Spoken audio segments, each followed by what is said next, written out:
மாநிலங்கள்ல வந்து நிறைய வந்து மிஷின்லயே இப்பெல்லாம் நிறைய வந்து செய்ய ஆரம்பிச்சிட்டாங்க. நம்ம மிஷின்ல செய்யறதுக்கும் இப்ப சேலத்துல நம்ம கையில வந்து செய்யறதுக்கும் என்ன வித்தியாசம் இருக்குன்னா? மிஷினில் செய்கிறது வந்து இப்போ ஒரு இது வந்து ஒரு வருஷம் வரும்னு வச்சுக்க, அது 4 மாதம் தான் வரும்.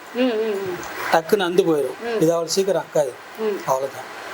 இப்ப எல்லாருமே ஆனா வந்து இந்த மெலிசா இருக்க கொலுசுங்க மிஷின்ல செய்யற கொலுசு தான் விழுங்க. அதனால வந்து உங்களுக்கு எந்த அளவுக்கு இது பாதிப்பா இருக்கு? 1.25 லட்சத்துக்கு வெளி ரேட் ஏறி போச்சு. அதனால சன்னமா கேட்பாங்க. இது கொஞ்சம் வெயிட்டா இருக்கும்.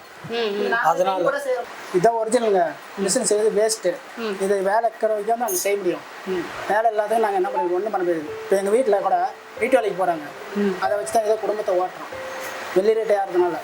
இல்லைன்னா வீட்டிலலாம் சும்மா தான் இருக்கும். இதை நம்பி தான் நாங்கள் இருக்கோம். வேறு வழி இல்லை. இதே ஓனர் இருந்தால் ஏதோ எங்களால் முடிஞ்ச அளவுக்கு ஓனரே வேலை வாங்கி போடுறாரு. அவர் மேலே குத்துங்கல்ல, அவருக்கே கிடைச்சா தானே எங்களுக்கும் வரும். வெள்ளி ரேட்டு தான் இப்படி விற்கிதுங்களா, எப்படி வரும்? அவரும் சமாளிக்கணும்ல. அவரே ஒரு டைம் வேலை இல்லாமல் மூட்டை வேலைக்கு போகிறாரு. எங்கள் ஓனரை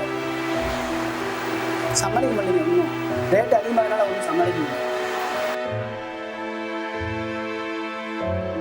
வரியெல்லாம் போடுறதுனா அந்த மாதிரி ரேட் ஏறுதுல்ல. அது இல்லாமல் காய்கறி விலை ரேட்டுக்கு அதே ஜாஸ்தியாகுது. நாங்கள் என்னங்க இப்போ 10 ரூபா சம்பாதிக்கணும், அதில் 5 ரூபா 20 ரூபா செலவாகுது. எப்படிங்க நாங்கள் பிடிக்க முடியும்?